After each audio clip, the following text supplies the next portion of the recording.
Your support helps us bring you programs you love. Go to wyomingpbs.org, click on Support, and become a sustaining member or an annual member. It's easy and secure. Thank you.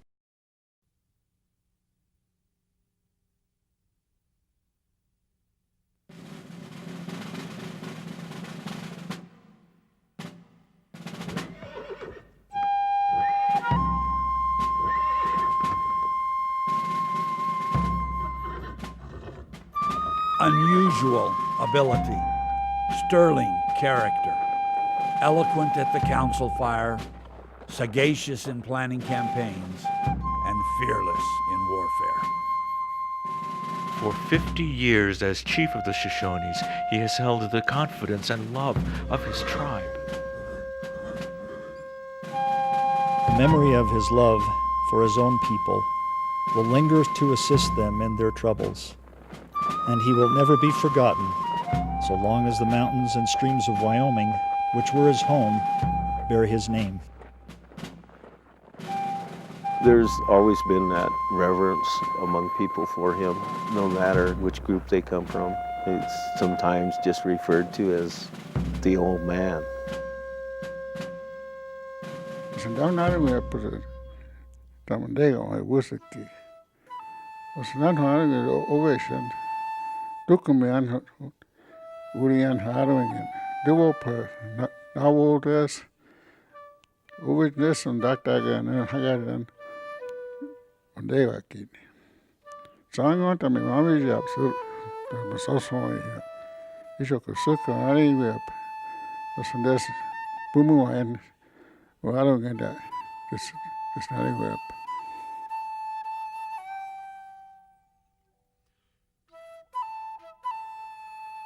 History has many ways of remembering. The written word, the story by the campfire, the statue by the battlefield. The legacy of Washakie, the last chief of the Eastern Shoshone, is a place. The Wind River Indian Reservation, a vast tract of beautiful landscape that stretches from the rushing water of Wind River Canyon west around a broad, fertile valley and up amidst blue alpine lakes to the peaks of the Continental Divide. After a life that spanned an entire century, this is where Washakie was buried. He had been a warrior, a leader, and a diplomat, and now he rested in the soil he had secured for his people. But his story began hundreds of miles away, in another high valley far to the north. Washakie, who would become a great chief of the Eastern Shoshone, was born among another tribe in the Bitterroot Mountains at the beginning of the 19th century. This was their homeland, this is the place where they gathered all of their roots, all their plants, everything was here. His father was a member of the Salish tribe, known to some as the Flathead. His mother was a Lemhi Shoshone, of a band that fished for salmon in what is now Idaho. The Bitterroot Salish here used to travel over the mountain into the Lemhi Shoshones. They were allies, blood brothers. Nobody would make you as an outcast, because you had a Shoshone wife. The Salish and the Shoshone of 200 years ago knew intimately the valleys and lakes and peaks of the northern Rockies. They knew where the buffalo were, where their enemies were, the spiritual places. They did not know where France was, but they had met French trappers. They did not know who the president was, though he ostensibly ruled even the unmapped country of the American West. They could not know what incredible changes lay ahead. The Shoshone homelands and the entire continent would be utterly changed in the century of Washakie's life. President Thomas Jefferson sent Lewis and Clark in 1804 to explore the Louisiana Purchase from St. Louis to the West Coast. They were followed by a flood of immigrants who marveled at the wild, promising world of the West.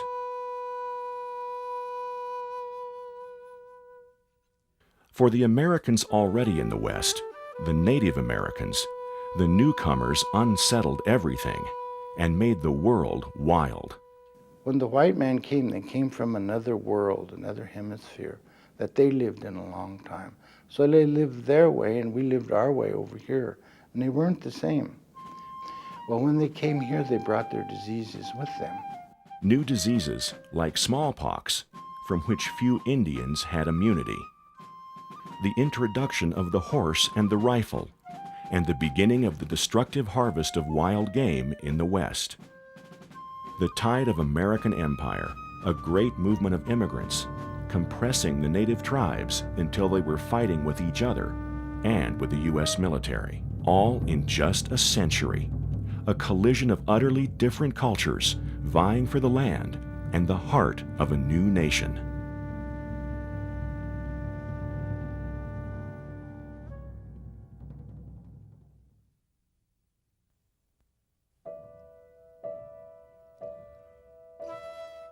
There are no surviving stories of Washaki's childhood among the Salish, but we know that as an Indian boy of that time, he would be an experienced hunter at an early age.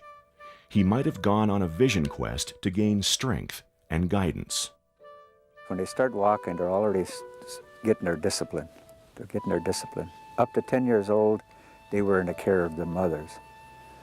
After 10 years old, they become, into the hands of their uncles or their fathers to train them. The Salish were a relatively peaceful people, but they found themselves fighting over hunting grounds and horses with the Blackfeet from the north. A skirmish with a band of Blackfeet set off a chain of events that would lead Washakie to the Shoshone. Him and his family, they was up that way towards Montana, and they happened to run into the Blackfeet, and they killed his dad. Young Washakie survived the attack. He said a man came to him, and he said when he got up, he told him he was going to be a leader. He said, and the man disappeared. He said he had a bright light around him. He looked over this hill there, and there was some riders coming. He said, I could understand these people. He said, I could understand these men. They were speaking my mother's language, the leader. He said, I'm going to take him. He's going to help me. He's strong. He said, look at him. He's still standing. The boy found a new home among the Lemhi Shoshone. The Lemhi were one of many Shoshone bands throughout the West, ranging from the deserts of Utah to California and north to Canada. All of the 24 different bands of Shoshone spoke the same language. The only difference in the language and speaking the language is the dialect. If communication became a problem, then there was also the Indian Sign Language. Washakie was fully accepted among the Lemhi Shoshone and trained as a warrior and hunter. Young children are treated as adults. If they wanted their child to be a war leader, they were spiritually trained to use the mind to endure pain. As a young man, he also ran with a Bannock band. The Bannocks shared the Snake River country with the Shoshone. The more aggressive young Bannocks sometimes raided immigrant travelers, and there are stories that Washakie participated. That's where he really sharpened his skills was the Bannocks as far as a warrior. You're growing to adulthood and that. And so from that, I think the Bannocks were they liked to fight. And the Shoshones, they would fight, but the Bannocks seemed to do a lot more of it, as the history records will show. The first fight, I was a boy. There were 8 in the party, all were on foot. We went until we found 5 lodges of Blackfeet. We crawled up and got their horses. We killed several Blackfeet. Washakie, 1893. It was during this period that he received the name we know today, Washakie. Some people will say it's rawhide rattle to the big wind people, or to the people in the area that I grew up. It actually was in reference to the scar. The Shoshone name for that rattle is Wisaki. The migrators that come in interpreted that Wisaki into a Washaki. And right there is where they called him Washaki. He would have a rattle that he made from a buffalo. And what he would do is when he would go into battle, he would shake it so that it would spook the horses, and they would think that it was a rattlesnake. But his destiny was to be a leader, and that would happen among the eastern Shoshone in the Wind River Valley.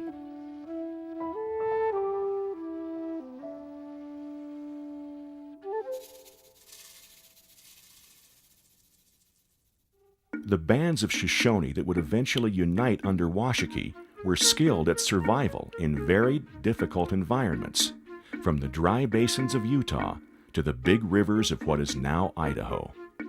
Some other tribes referred to them with a hand sign. The sign in the sign language of the Plains tribes for the Shoshone was the snake. That was a sign of respect for the Shoshone people, but it also was an indication that Shoshone people were very capable of outmaneuvering other tribes. Archaeological digs suggest Shoshonean people inhabited the fringes of the Rocky Mountain Cordillera for thousands of years. The Shoshone language connects the tribe to the Indians of Central America, such as the ancient Aztecs. Among North American tribes, the Shoshone are related closely to the Paiutes and Utes of the Great Basin, and to the Comanche, who became one of the most powerful tribes in the American Southwest. It was from the Comanche, their relatives to the south, that the Shoshone first obtained Spanish horses, probably early in the 18th century. They didn't have words for horses. They called them a big elk, shunka, big dog. And they changed the life of all the tribes. And it also made the Shoshone people very strong in the field. The Shoshone became much more mobile traveling north to Canada, south to Mexico, and across the Rockies to reach the huge bison herds to the east. They became the most powerful tribe on the northern plains. When the Plains tribes acquired horses, their cultures flourished at an unimaginable rate because their lives were so simplified in so many ways, where before they'd spend all their time hunting for survival on foot. During this brief period of glory and prosperity on the plains in the 18th century, the distinct character of the Eastern Shoshone took shape. Now other, more powerful forces would begin closing in, and a new kind of leadership would emerge. Another force from the east came, and this was the gun. Eventually, all the tribes got horses and all the tribes got guns. When that happened, all of the forces, because of the reputation of the Shoshones, the Snakes, they allied and they began to push the Snakes out of Canada, and they pushed them back down into Montana, into Wyoming.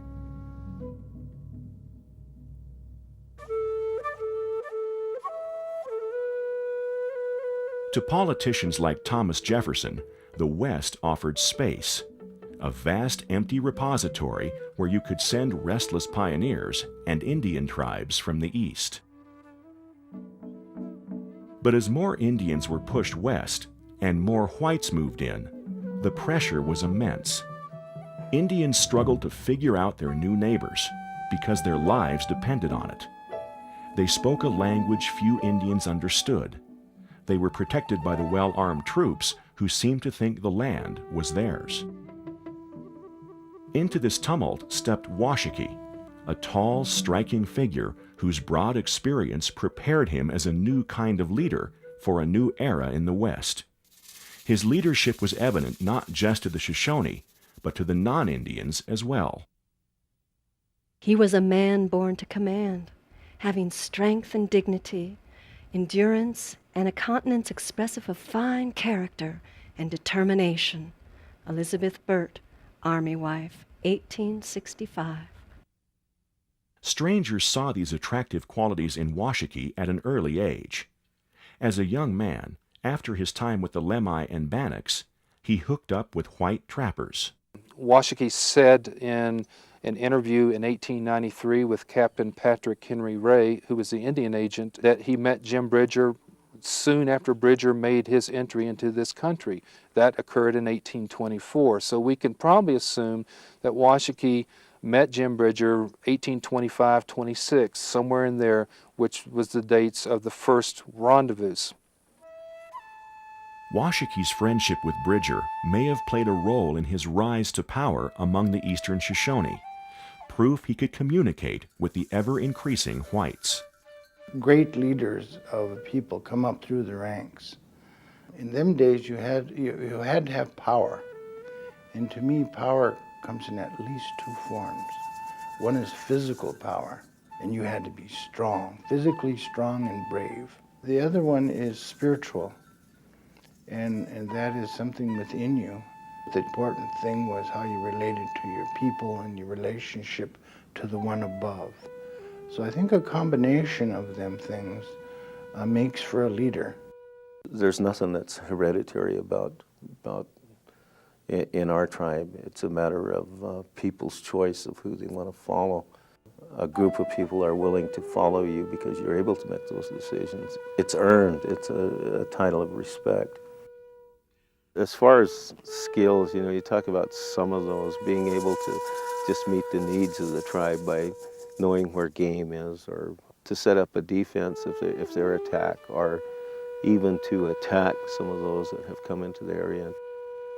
We know from Washakie's interview with Captain Ray that he went on at least 7 raids. The first 2 or 3, Washakie is a follower. Somebody else is leading these raids. By the 3rd or 4th raid, Washakie is the leader. So this demonstrates that he was following that Shoshone pattern of movement into prominence. He was noticed first as a young warrior, then gained some notoriety as a leader of raids. They wanted to put Washakie through certain ceremonies, so they cut their fingers to make blood, and he marked on the chief's body, and then the chief marked his on his. So they become blood brothers.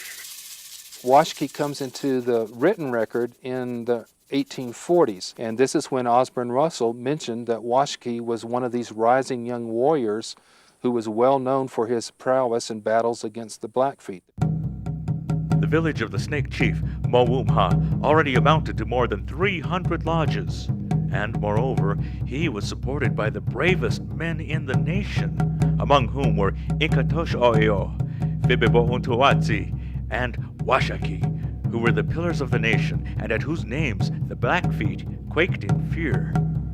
Osborne Russell. The years that followed were a most difficult time for the Shoshone Indians. They were beset on all sides.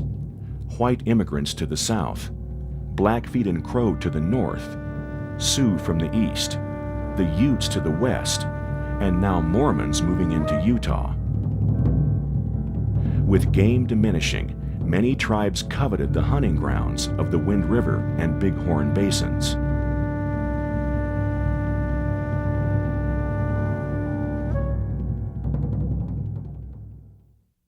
The Fort Laramie negotiations of 1851 were the first major attempt by the U.S. government to settle matters with the powerful Plains tribes, the Sioux, the Cheyenne, the Arapaho, the Crow. It was Jim Bridger, Washakie's trapper friend, who convinced the Shoshone that they should be at this treaty meeting, too. The Shoshone hesitated before entering the open country of their enemies. There had been trouble with the Sioux only days before. When they finally did arrive, it was with a great show of strength. They were dressed in their best, riding fine war horses, and made a grandly savage appearance, the chief alone a short distance in advance. A Sioux sprang upon his horse, bow and arrows in hand, and rushed towards Washakie. The chief moved a few steps farther and raised his gun ready to fire, just as the reckless Sioux was pulled from his horse and disarmed. The attitude of the Snakes, the cool, deliberate action of the chief, the staunch firmness of his warriors, and the quiet demeanor of women and children, who were perfectly self-possessed. Percival Lowe, Dragoon. When I think about the things that my grandmother directly knew about what happened, she said, your grandfather said that he rode in. There was a lot of enemies there, but they didn't do anything. She said he was ready because this was where he wanted to live. She said your grandfather took some of his men. They would go out and they'd practice a battle. Said everybody in the camp was real quiet. They knew something was coming up. Sometimes you would put on your best regalia if you weren't going to come back. He wasn't afraid. None of his men were afraid. My chief would have killed him quick, and then them fool Sioux would have got their backs up, and there wouldn't have been enough room to camp around here for dead Sioux. It'll be a proud day for the Snakes if any of these prairie tribes pitch into them, and they're not a bit afraid. Awful brave fellow, these Snakes. Jim Bridger. When Washakie dealt with the whites in the 1840s and 50s, he dealt with the whites from a position of power. He regarded them as probably less than his equal because they were very weak out here on the plains and in the Rocky Mountains at that time. But when the treaty at Fort Laramie was signed, there was no mark of Washakie on it. The Wind River country belonged to the Crows. Washakie was in fact at his most powerful during the 1850s, despite the Army's attempt to undermine him. His people moved about in eastern Utah, the Fort Bridger area, the Green River country, and the Wind River Valley. The Shoshone every few years would continue a tradition that went back several generations of all the different bands from Oregon to Wyoming gathering in one place. And at this time, they would have like a supreme chief, I guess we would call them. And in 1856, according to some of the early historians, Washakie was that chief. The Crow controlled the northern end of the Wind River Valley, and there were fights between them and the Shoshone.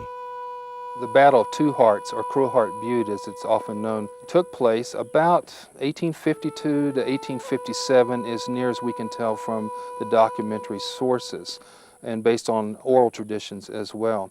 The battle came about primarily because of federal meddling in Indian affairs, namely the Treaty of Fort Laramie in 1851.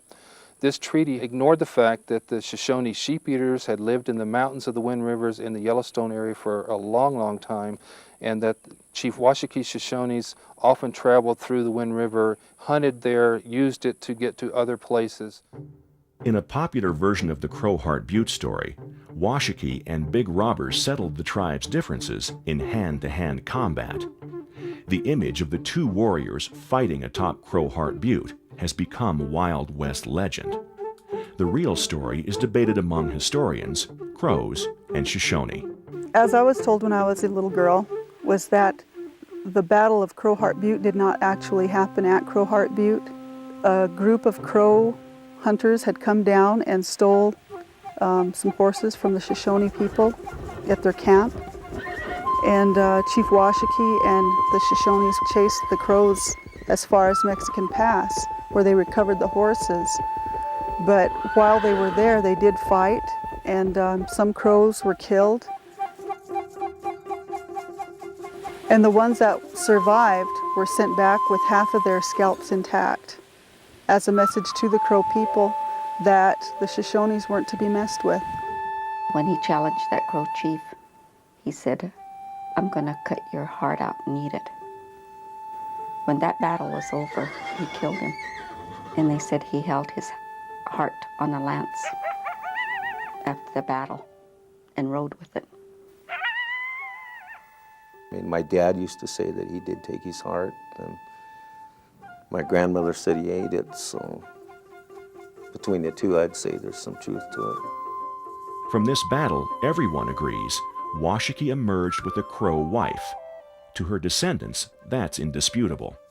My great-grandmother was a Crow that Chief Washakie took.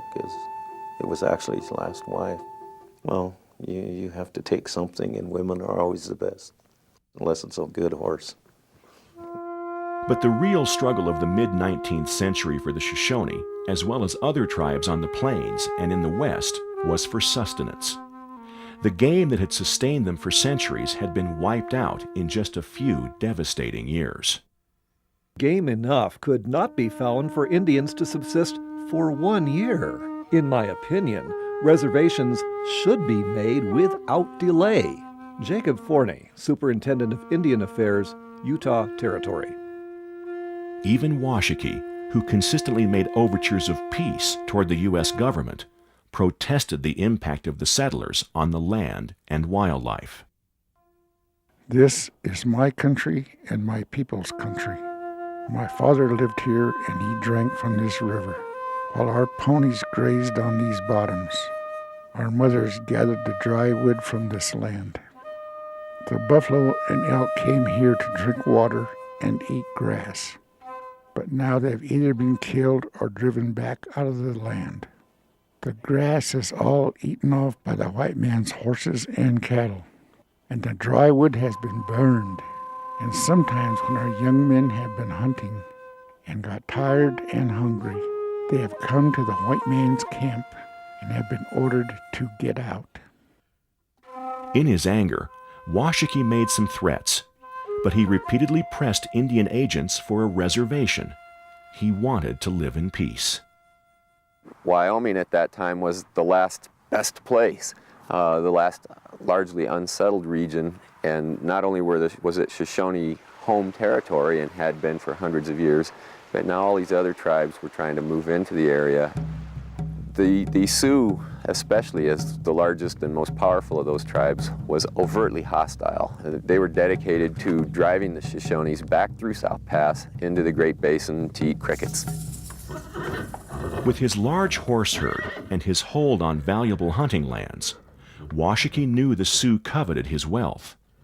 But his band was caught largely by surprise in their camp along the Sweetwater River by a Sioux war party. In mid-June of 1861, the Shoshones under Washakie were camped at the site we call Burnt Ranch today. At the time, it was a trading post called Gilbert Station at the last crossing of the Sweetwater. On the morning of June the 20th, on one of the longest days of the year, the older women were, as usual, getting up early and beginning to light the cooking fires outside the teepees and prepare breakfast, when, as the sun was rising over the bluffs above camp, between 100 and 200 Sioux, Cheyenne, and Arapaho warriors appeared with the sun at their backs, and the Sioux thundered through the camp and weaving in between the teepees, and they were stealing all the tethered horses. There was a village under attack. The theft of horses was a major loss.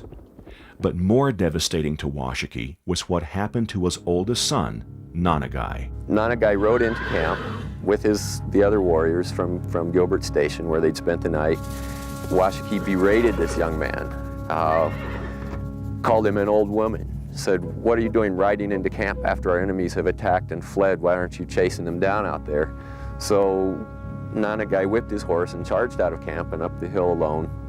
According to one of the written records of of the traders who witnessed the whole battle, it says he had a Colt's revolver in each hand, and he shot down one Sioux on the one side and another Sioux on the other side before the remaining Sioux warriors crossed their lances in his body. And Washakie always felt that his hasty words had led Nanagai to ride out so impetuously. In addition to losing his son, for which he supposedly mourned 4 days and his hair turned white, his village was also now in mortal danger. Washakie, described as despondent, removed his band to Green River Lakes and waited.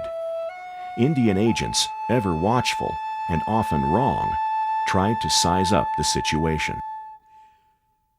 One of the misconceptions that the Euro-American tradition has about Indian leadership is that there was this military organization where one person had authority over all the rest of the members of the tribe or the band.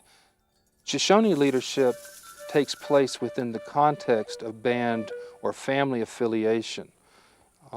If there are disagreements, it's okay for somebody to go elsewhere. The size of Washaki's band fluctuated. There were other Shoshone chiefs, like Pashigo and Bear Hunter, and aggressive Bannocks, who were drawing away young warriors from the aging chief. That was certainly the lowest point in Washaki's career, and they reeled literally back through South Pass, past Fort Bridger even, clear down into the Salt Lake Valley until Washaki could begin to try and put some kind of power structure back together. And that really didn't occur until January of 1863 at the Bear River Massacre. One of the worst massacres of the war against Native Americans occurred at Bear River. Responding to reports of raids by Shoshone Bannock bands along the Idaho-Utah border, Colonel Patrick Connor and the 3rd California Volunteers made a surprise attack on a Shoshone encampment along the Bear River. 200 Indians were killed, including women and children. Newspaper accounts never told the Indian story. The carnage presented in the ravine was horrible. Warrior piled on warrior, horses mangled and wounded in every conceivable form, with here and there a squaw and papoose who had been accidentally killed. San Francisco Bull. There was a woman, an elder woman, and she told her little grandson, let's go out there and lay among the dead, and maybe our lives will be spared. And from there they saw the entire massacre. The ice on the river was red. The snow was bright red with the blood of the Indian people. Subdued survivors of the massacre at Bear River rejoined Washaki's band. The chief had been right. A small tribe had no chance against the might of the U.S. military. It was time to negotiate.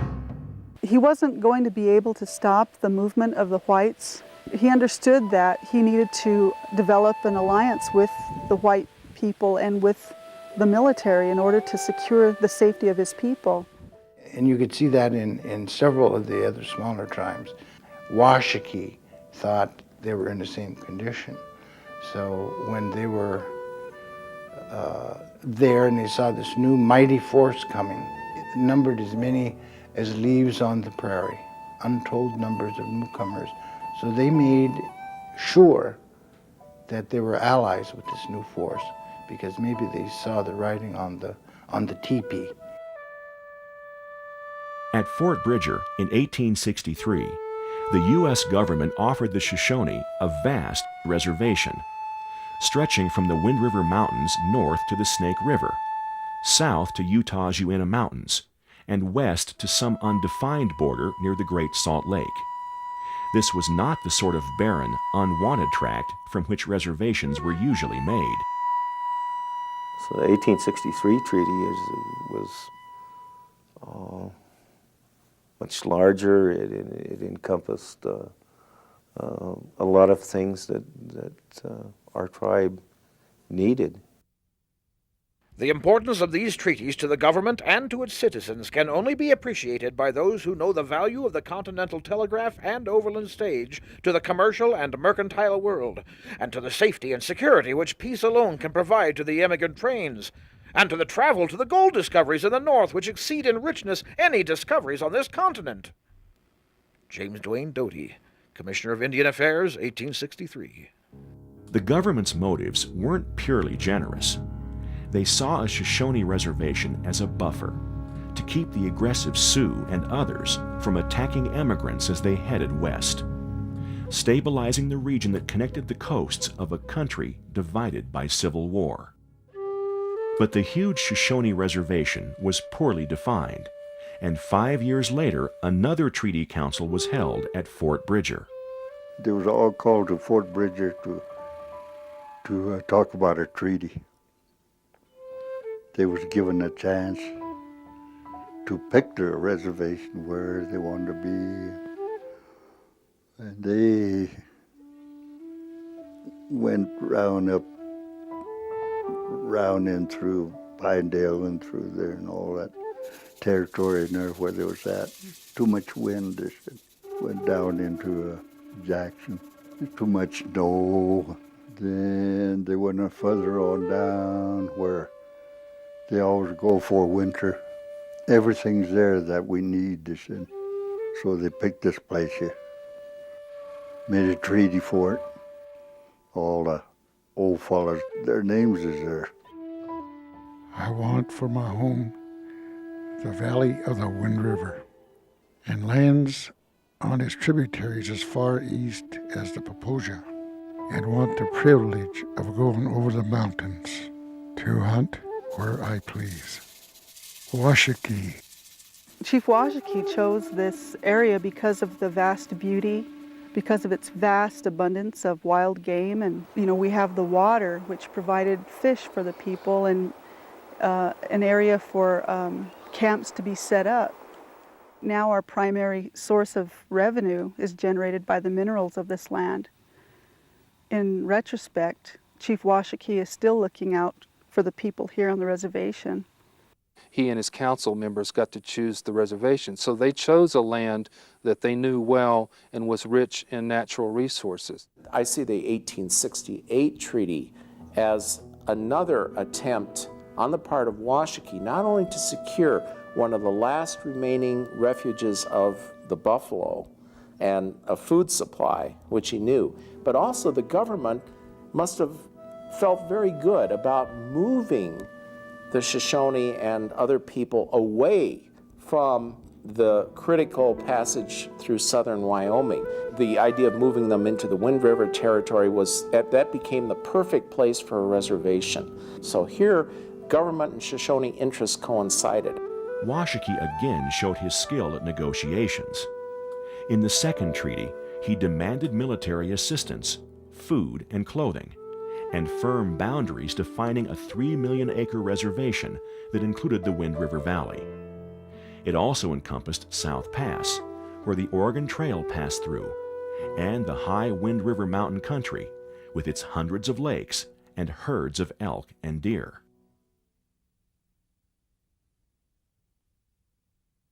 Washakie is often quoted speaking with the confident air of an absolute leader.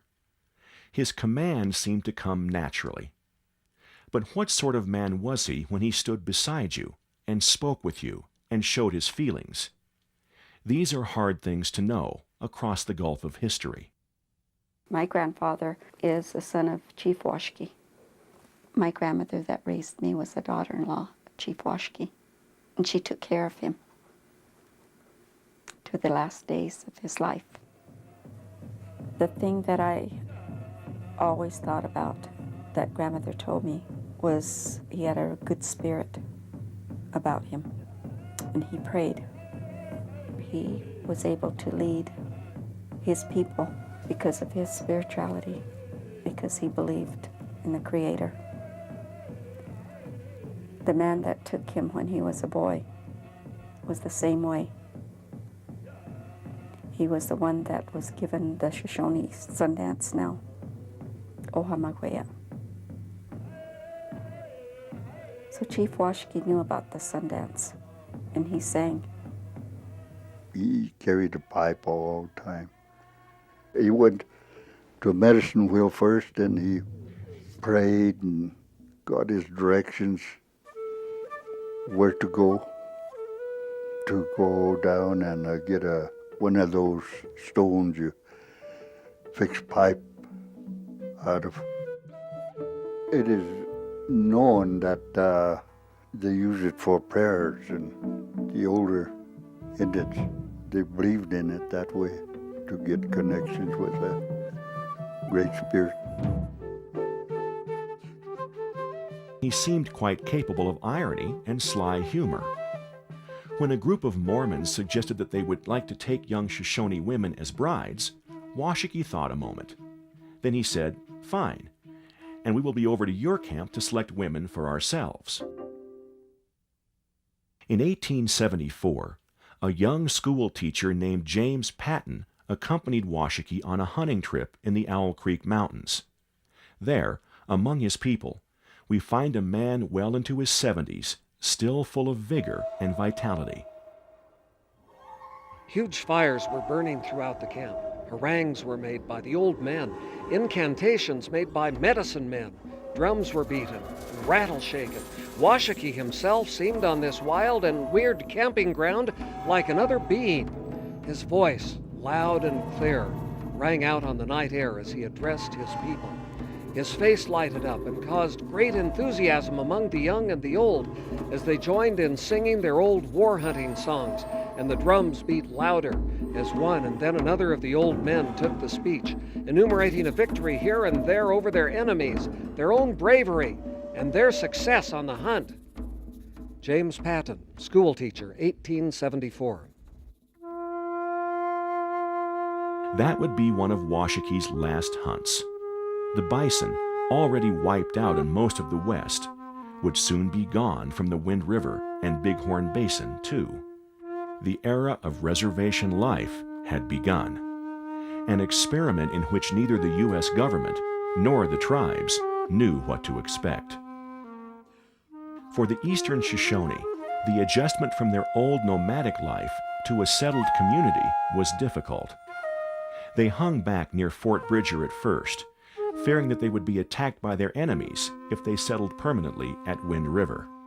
After the Treaty of 1868, it took them a couple of years to actually move over here, and the expectation was that they would move here and the United States would guarantee a physician, for medical purposes, education for their children, food, things that they needed, and that they would actually learn to become farmers.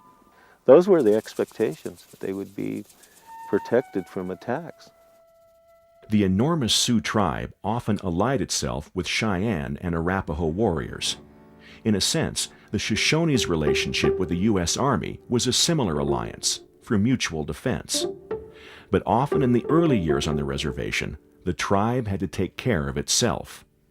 Washakie and his war chiefs were up to the task when the Sioux, Cheyenne, and Arapaho attacked at Trout Creek.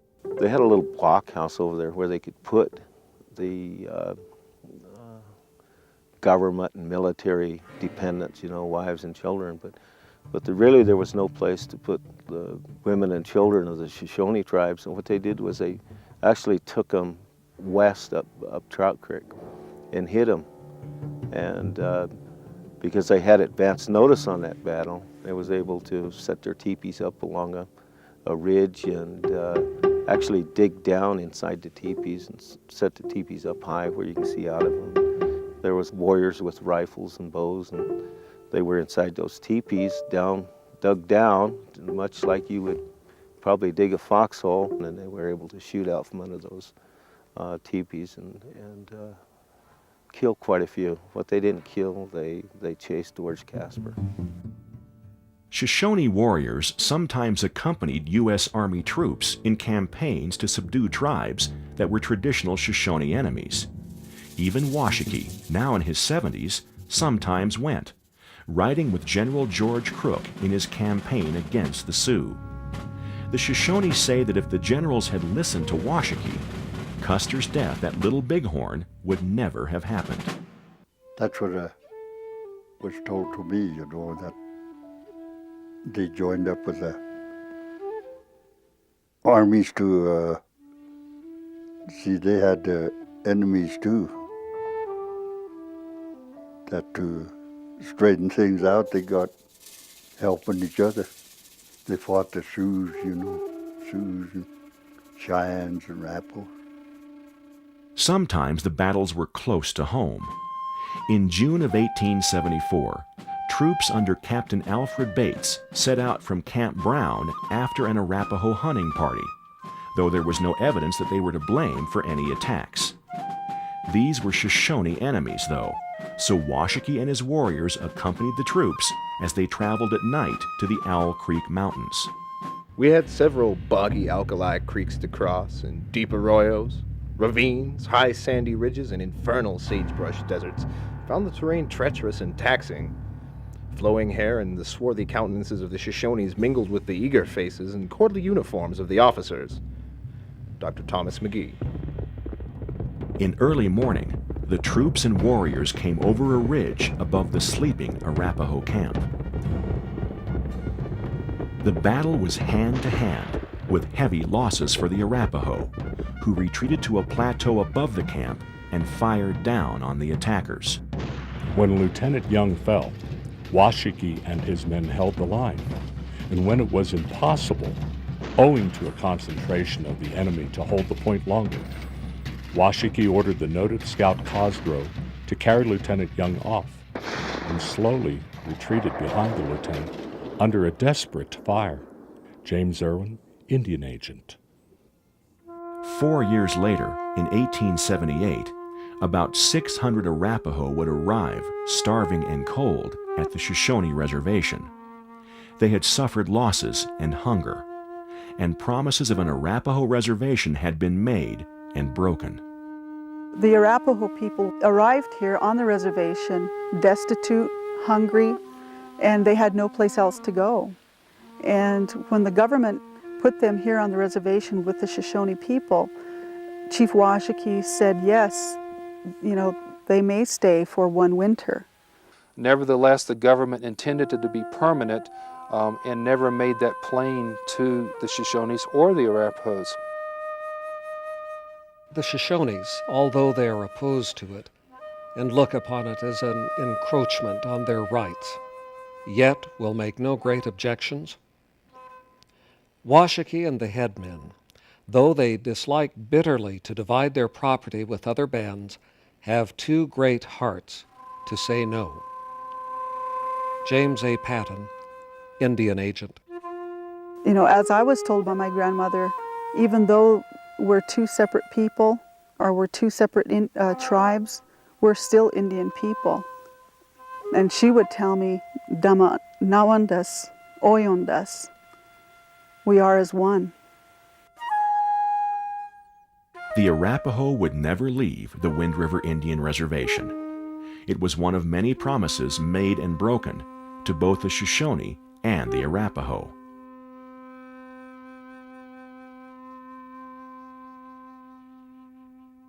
To this day, people still argue about what is right and wrong about reservations. But in Washakie's time, what was wrong was quite evident. The tribes had exchanged their freedom and their claims on the traditional lands in exchange for their own inviolate piece of property and government support to help them get started. The efforts of tribal members were stymied when annuities were cut or farm implements failed to arrive. Farming on the Wind River Reservation is a dicey proposition for anybody, not to mention Indians who had basically no background in farming. They were a hunting culture. The government expected the Shoshones to farm, but they never supplied them with what they really needed to make that successful, and that was water. He never dreamed in his wildest nightmares that the whites would come in and literally take over everything. By the late 1800s, his people would be enduring a 1 in 3 mortality rate. The white man kills our game, captures our furs, and sometimes feeds his herds upon our meadows. And your great and mighty government does not protect us in our rights. It leaves us without the promised seed, without tools for cultivating the land, without food we still lack, without the schools we need so much for our children. I again say, the government does not keep its word. At the very time the Shoshone were signing the 1868 treaty, a gold rush was developing in the high country around South Pass. The miners were digging within the reservation boundaries. So the government sent Felix Bruneau, a veteran negotiator with tribes, to see if the Shoshone would give up the land in exchange for some acreage to the north. The government thinks that exchange is fair. If the Indians do not think it fair, it is for them to say so. I have two hearts about it. This land is good. There is plenty of grass, berries, prairie squirrels, and fish. That in the north is poor, and I think it belongs to the Crows. Suppose you give the president that land, and the president gives you $5,000 worth of cattle every year for 5 years. The Shoshone gave up 700,000 acres in the negotiations with Bruneau. Though Washakie recognized the value of resources like gold, he could see dangerous conflicts looming with miners in the South Pass area. Peace was the path that he and the other Shoshone leaders had chosen. Washakie does confer with his council members to pursue the best policy. It looks like he has absolute authority, but he's doing the same thing he did all along, which is use his advisors to help him decide the best course of action for his people. I think that's one of the main qualities of a leader, is the ability to work with other people and to compromise. After 1885, Shoshone wealth declined rapidly. This happened because buffalo had been killed off. It also happened because where there were good hunting and game lands, now white ranchers spread their hundreds of thousands of cattle into the areas, which destroyed the resources available for wild game. There was also something called the Panic of 1893, which was the most severe depression the United States had ever experienced up to that point. And budgets to Indian agencies were cut severely. All in all, this contributed to a massive poverty of all Indian tribes, not just the Shoshones. Once again, the federal negotiators came around to parley for a chunk of the reservation. This time, in 1896, speculators were interested in the eastern side of the reservation, particularly a huge hot spring that flowed into the Bighorn River. U.S. Indian Inspector James McLaughlin offered the Shoshone and Arapaho $60,000 for the hot spring and 10 square miles of land around it. Major McLaughlin evidently had his instructions as to what he should do. At the same time, the treaty was not entirely satisfactory to me. I thought that the amount paid was absurdly low for the finest hot spring on earth. Colonel Richard Wilson, 1896. But Washakie's focus was not on monetary value. It was on the survival of his people. I used to go to the hot springs on the Owl Creek when the game and buffalo were there. When buffalo were plenty, I wintered there. Now I have moved away. I was afraid to stay there when there was nothing to eat. My friends that spoke for and secured this land are all dead and gone. I am the only one of the old men of my people left. Wilson was one of many military men who had the greatest respect for the old Shoshone chief. That respect went all the way to the top. President Ulysses S. Grant, something of a warrior himself during the Civil War, sent Washakie a silver-trimmed saddle as a gift in 1876. Asked by an Indian agent for a reply to take back to the president, Washakie was silent.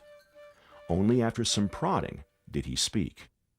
When a favor is shown a white man, he feels it in his head, and his tongue speaks. When kindness is shown to an Indian, he feels it in his heart. His heart has no tongue. Washakie, 1876.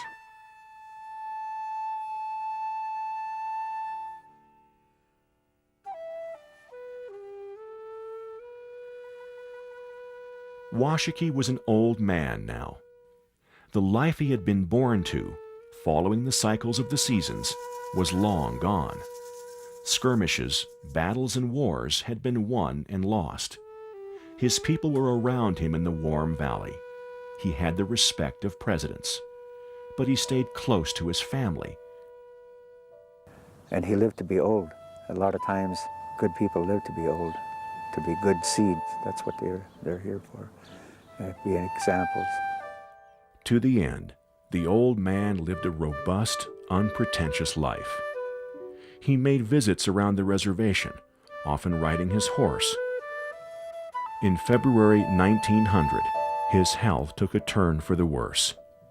He had been having difficulty eating and finally could no longer rise from his bed. He had last words with his friends and family. Before he died, he said, "I've brought you here to this land. It's beautiful. This is where I like to live, and this is where I brought my people. We lived a good life here." I want to say a few words to my children and family. I want you to open your ears and heart so you will know what I am saying to you. It has always been my hope to keep peace and harmony. I have never permitted the disgraceful depredation by my people when it was possible for me to prevent it. It is my earnest prayer that you, my children, will follow the footsteps which I have made for you, and you will always be highly respected by our people and the white people. I'm not telling this to one of you, but to all. He was buried with full military honors at the cemetery in Fort Washakie, where he lies today.